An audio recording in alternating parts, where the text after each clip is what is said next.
Good morning, Emerson. Today is Tuesday, April 1st, and after more than 6 months in Syrian captivity, 2 Spanish journalists are headed home. And Bianca Buono will recap the Red Sox season openers. They take on the Baltimore Orioles. Good morning, Emerson. I'm Bianca Buono. April Fools! I'm Mike Cantalupo. Get used to those because they're all in the script. And I'm actually Brittany Druve. I'm not even going to make it. The great thing about April Fool's Day is that we can mess up whenever we want and then just say April Fools, and then nobody really has to deal with it. You'll never know. Now, but somebody who's not going to mess up on today's show is Lloyd Mallison, the great Brit. He's following us around, taking us all around Boston, as he always does. This time, he leads us to Fenway Park right before the Red Sox season opener. It's going to be exciting to see what he has in there. But then what else? We also have Eleanor Perry in studio to talk to us about Ribbons on the Runway, a great organization put on by AFI, so definitely looking forward to that. A lot of people doing like such charity events, and we're just sitting here. But we're doing the greater good because we're interviewing people and getting the word out. Exactly. That's how I help myself sleep at night. But then also, we also have a musical guest, Jacob George. He's a Berkeley musician with some great folk sounds. He's pretty good. We listened to him before. Yeah, he's pretty great. Sounds like Bob Dylan a little bit. Oh, yeah, I could see that. Yeah. Definitely listen up. But before we begin, Brianna Baxter's here to give us an update on the earthquake that hit Los Angeles.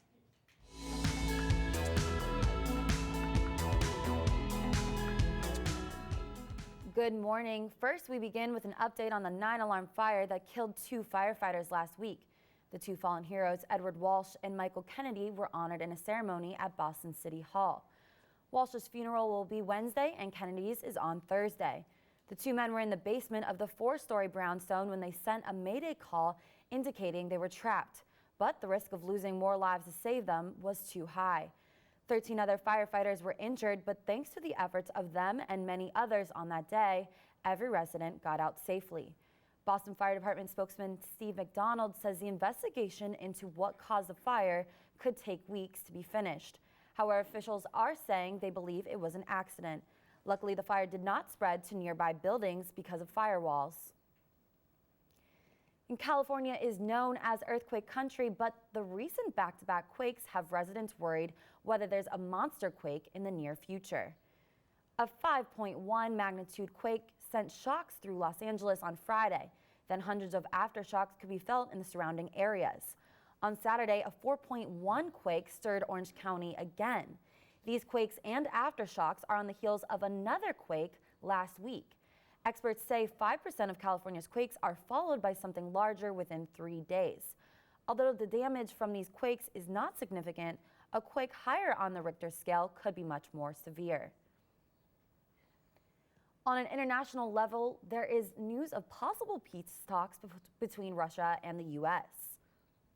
Both of us recognize the importance of finding a diplomatic solution and of simultaneously meeting the needs of the Ukrainian people, and that we agreed on.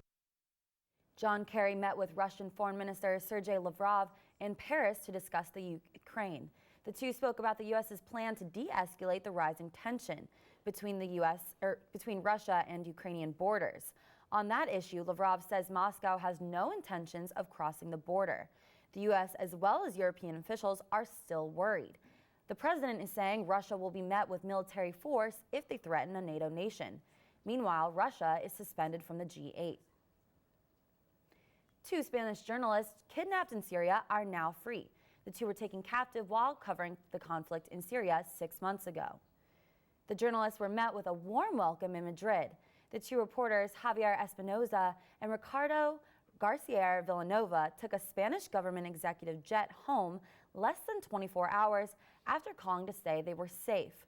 Their families and colleagues waited at the tarmac to greet them.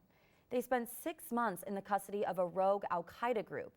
There are still 9 foreign correspondents and 10 Syrian reporters still missing in Syria. It is the most dangerous country in the world for reporters. Seeing those 2 return home safely is extremely heartwarming, and today I'm thankful to bring you this news from the safety of our Good Morning Emerson studio. That is all the news I have for you today. Back to Brittany and Mike. Thanks, Brianna. Now, it's extremely heartwarming to see these journalists return to their families. But is it still dangerous for journalists in Syria to be reporting on these kind of issues? Yes, they're saying that it is still the most dangerous place in the world to be covering news. Over 30 journalists were killed just last year in Syria, and just in the month of March, we've had 2 people go missing. So it's still a very dangerous place to be right now. Absolutely. I have to keep that in mind, you know, as a journalism student myself. It makes me feel good to be in the Buono studio right now, and Right. not in Syria. Now, the weather gods must have been playing a sick April Fool's joke on us, because yesterday I was being pelted by hail, and today they're just like, LOL, JK, it's beautiful out. Maddie, what does the rest of the week look like?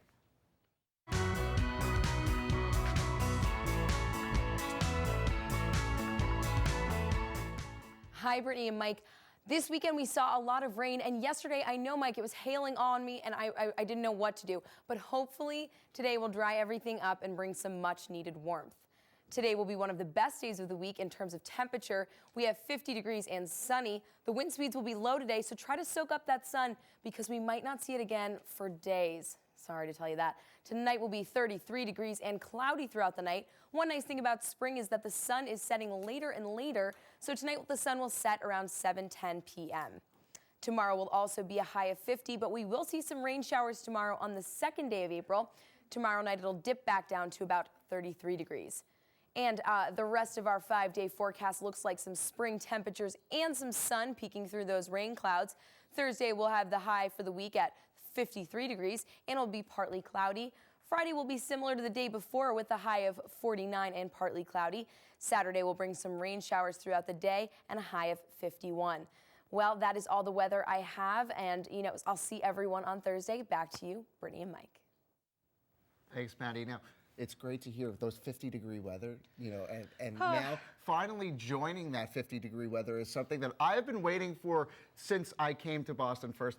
Weekend late night tea service. That's right, everybody. You no longer have to run to the tea at midnight in order to get the last train. You can take as much time as you want, Well, really, you could take till 3 a.m., and it's a year-long trial program that the MBTA is trying out. It's a $20 million program, but sponsors have covered the $20 million cost, like Dunkin' Donuts and the Red Sox, because Bostonians have really wanted this for so long. Right. Did you use the late night tea this weekend? Because this was the first weekend that it was available. I couldn't because I had a lot of exams this week, and I do an interview early in the morning, so I couldn't, but I know someone did. I used it twice. Okay, what could I tell you? It was strictly for business purposes. I needed to do the research because I knew we would be talking about it on the show. Oh, right. So Strictly for business research purposes. 2:30 a.m. both nights. It's okay. It was actually pretty good. I enjoyed the experience. It was pretty much the same as your late night tea from the Green Line at 12:30 that you're used to.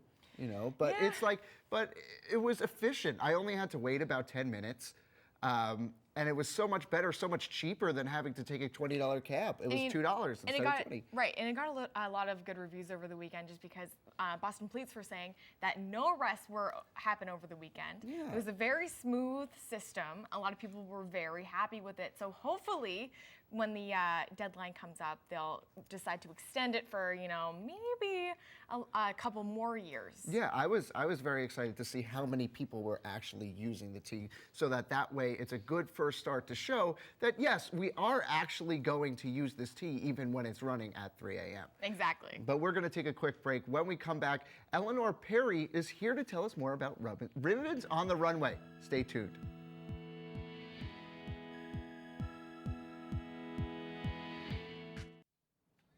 Welcome back, everybody. Ribbons on the Runway is Alpha Epsilon Phi's annual charity fashion show and silent auction. Our chapter actually started the event, and it started out in the basement of P Row, and it's since evolved. This year, we're having the second year holding it at the Ritz-Carlton Hotel.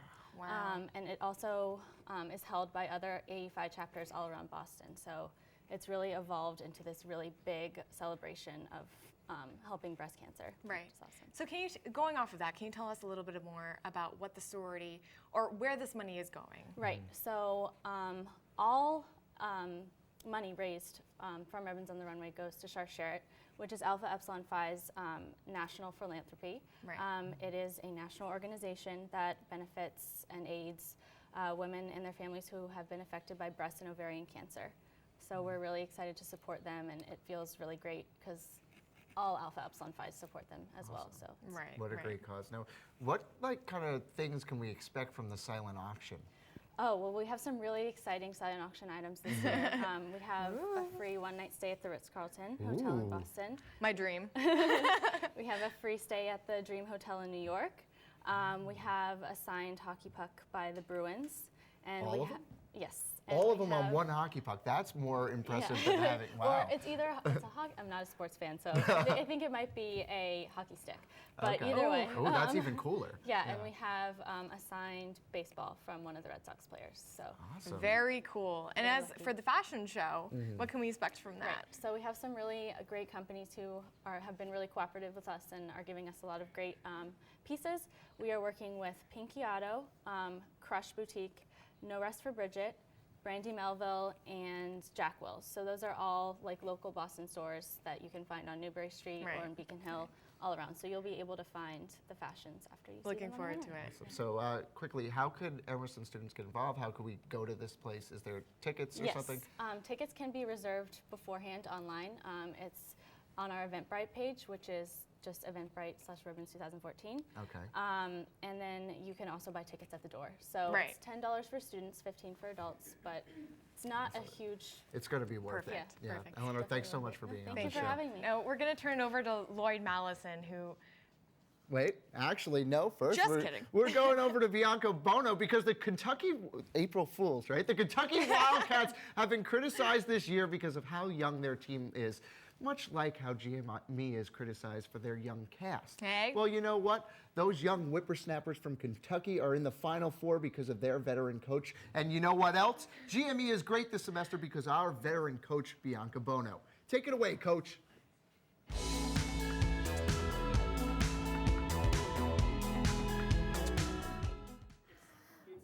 Good morning. All is right in the world once again because yesterday was opening day. The Boston Red Sox took on Baltimore Orioles in Baltimore to kick off their season. Starting it off, here's Grady Sizemore getting ready for his first game since 2011. Here he is in the top of the fourth. Welcome back, Grady. He goes yard. He's going to tie the game up 1-1. That is a very exciting moment for Sizemore. Jumping to the bottom of the sixth, 2 outs, John Lester. He gets the K for Chris Davis. He had 8 strikeouts on the day, but next inning, he gives up a big home run to Nelson Cruz. That gives Baltimore the 1-run lead. Bottom of the ninth, 2 outs, Jackie Bradley Jr. is going to have a chance to be the hero. Instead, he strikes out looking on a high fastball. He is not happy with that call. The Orioles go on to win this one 2-1. The AL East is one of, if not the toughest division in baseball, and this season is going to be no exception. We already know the Red Sox are defending World Series champions, but the New York Yankees had some major offseason moves, like signing Jacoby Ellsbury, Carlos Beltran, and pitcher Masahiro Tanaka. The Tampa Bay Rays and the Baltimore Orioles are always very competitive, and the Rays are out for revenge this year. And despite an anticlimactic season last year, the Toronto Blue Jays roster is extremely intimidating. But I predict the rivals, Boston and New York, to be fighting for the top spot in the division come October. Florida, Yukon, Wisconsin, and Kentucky, those are your final 4 teams in the men's March Madness tournament. And both Kentucky and Yukon were 7 and 8 seeds. Florida has been the clear favorite to win since the beginning, but Wisconsin and Yukon are the only teams that have beat the Gators this season, and Kentucky came within 2 points of doing it just a couple weeks ago. Florida is also a team that doesn't have any sure first-round NBA draft picks. This Saturday, they take on Yukon, while Wisconsin faces Kentucky. But the men's tournament isn't the only college basketball happening right now. In the women's tournament, both Notre Dame and UConn are undefeated 1 seeds, and they are joined by Baylor, Texas A&M, Maryland, UNC, and Stanford. Notre Dame faced Baylor already in a rematch of the 2012 championship game, which Baylor won. This year it was different, though. Notre Dame kept its streak alive and now advances to the Final Four. Maryland and Louisville play against each other tonight, and the Terps have had a difficult road so far. They barely beat top team Texas, but they are trying to prove that they are a team to be talking about. Unfortunately, my time here at the Plasma is over. Mike and Brittany, back to you. Thanks, Bianca. Now, I know we were all expecting Boston to come out with this big bang, to come out on top. Yeah, I know, but sadly, the Boston Red Sox will not be undefeated this season. What is the significance of losing this first game? Did you see anything that caused concern? You know, I didn't. Obviously, it's very disappointing. Fans and the Red Sox themselves are very disappointed to come off of that high of a World Series championship and then lose their first game of the season. The only thing I was a little bit concerned about was that last at-bat by Jackie Bradley Jr. You know, he is trying to prove himself. He found out he was going to be on the opening day roster just yesterday morning before the game. And when the time to be clutch came up, he unfortunately struck out looking, which is one of the worst things you could do in that situation. The backwards K. Can't get any worse than that. Now we're going to toss it over to Lloyd Mallison, who, as always, is taking us to the best places in Boston. But this time, he's taking us to Fenway. Let's take a look. Opening day is almost upon us, and we're here at what you might recognize as Fenway Park. That means a lot of people are going to be spending a lot of time here. So we're here to help. We're going to try and show you some places you might not know around the area, some places you definitely want to know around the area, and some places you know but should visit anyway. So let's go check some of them out.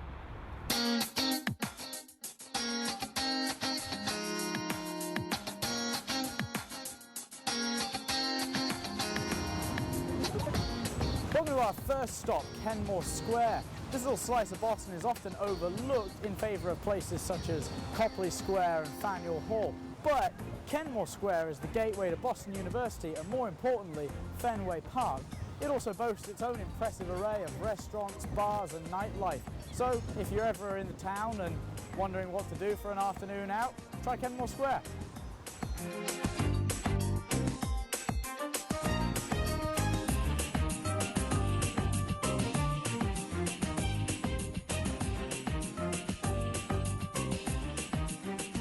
You can't cross a street in Boston without somebody trying to sell you something Red Sox, but what better place to get your merchandise than here, the official Red Sox store. You can buy everything from souvenirs to shirts to even exclusive merchandise. And hey, who wouldn't want something to commemorate the 2013 win?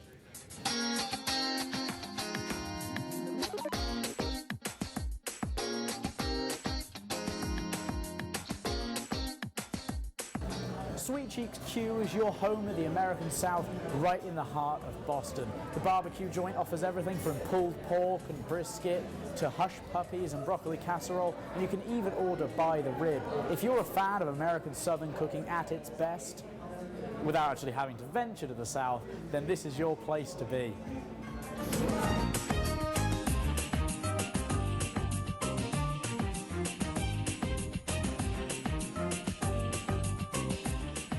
Aside from the stadium itself, where better to watch the game from than the Baseball Tavern? Just a fly ball away from the park itself, the Baseball Tavern has huge high-def TVs, 3 floors, and even a rooftop garden so you can catch some of the atmosphere radiating off the park. If you can't quite afford a ticket, maybe this is your best place to go. After their huge World Series win last year, this is going to be the place to be come opening day. So hopefully you take some of our suggestions, get yourself some good grub, some good merchandise, and just have a great time. Play ball.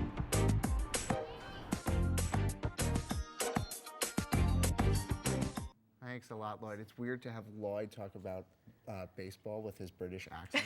Makes no sense to me. We have to take a quick break, but when we come back, Jacob George will be performing live in studio. Stay tuned.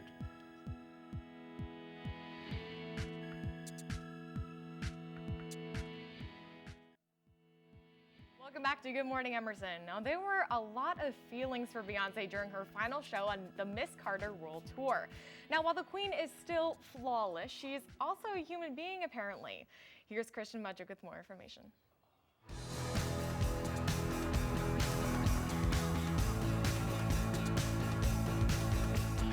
Thanks, Brittany. Beyonce bid adieu to the Miss Carter show with what she coined an ugly cry. Dun dun dun. The 32-year-old singer, songwriter, producer, mother, goddess, and queen just finished her 132-show international tour. She was in Lisbon, Portugal when she requested that the music stop and a spotlight shine directly on her. She confessed to her fans how thankful she was for their support throughout the years. Beyonce began to tear up when addressing her audience, and she even said that she was giving them an ugly cry. However, upon further review, news reports show that the cry was not, in fact, ugly, but rather flawless. Almost 20 years after Kurt Cobain's suicide, new photos of the crime scene have surfaced.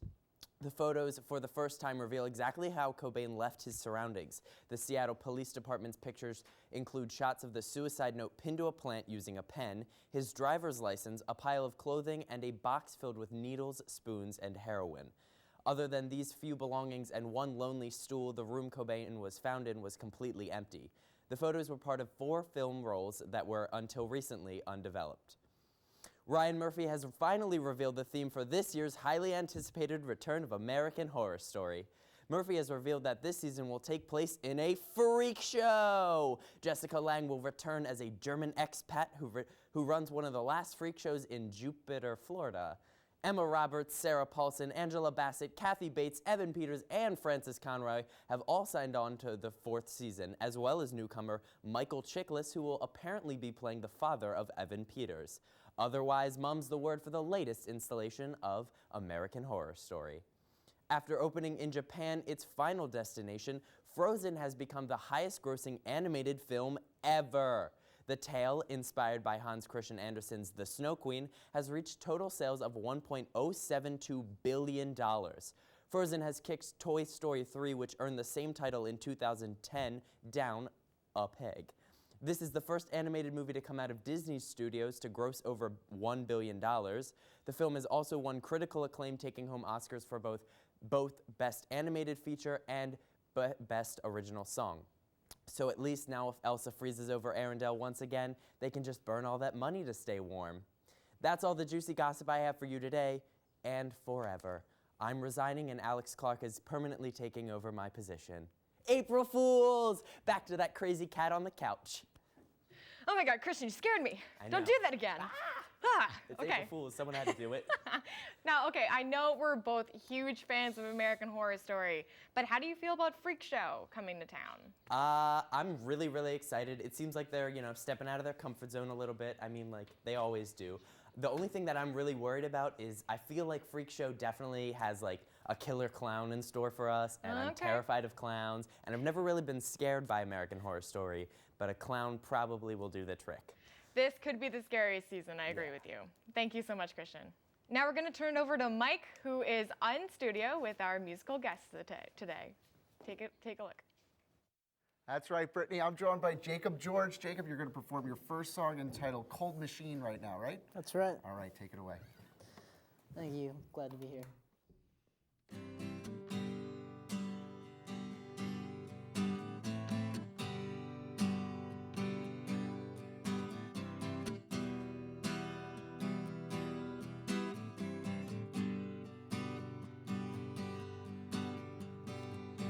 Lord knows that I ain't gonna make it. I'm searching all these vacant eyes. I'm making ordinary somethings. I'm getting over, it'll amount to nothing. I'm moving forward, but I'm walking backwards. It's taking me over, and I'm overreacting like it's 3 a.m. on Sunday. And I can't call you out by name. Hits me like a sudden rain. She never talks to me, so I take her lead. Yeah, she's a cold machine. We're non-existent and I'm just a bother. I'm feeling no resistance, I just wanna get to know her. I try to shake this feeling, but she's got a hold on me. I'm moving forward, but I'm walking backwards. It's taking me over, and I'm overreacting like it's 3 a.m. on Sunday. And I can't remember my own name. Hits me like a sudden rain. She never talks to me, so I take her lead. Yeah, she's a cold machine.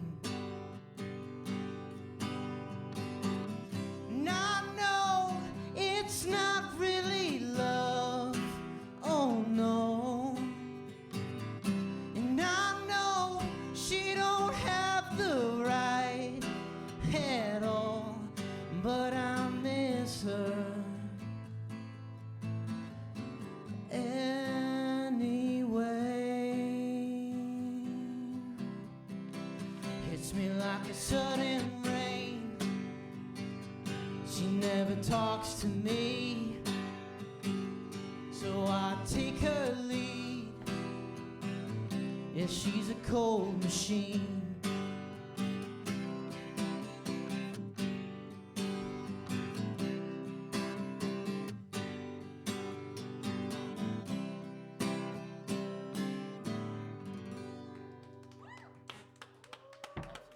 That was awesome. Thank you so much. We hope you enjoyed this special April Fool's edition of Good Morning Emerson. Oh, guys, we need to redo that. We need to redo that. My teleprompter just went off. April Fool's! It was on my teleprompter the whole time. Tune in Thursday when you won't have to deal with more terrible April Fool's jokes. Thanks for watching Good Morning Emerson. Jacob, what's the next song? Next song's called Love Can't Wait. All right, we're all going to sway for this. Awesome. Here we go.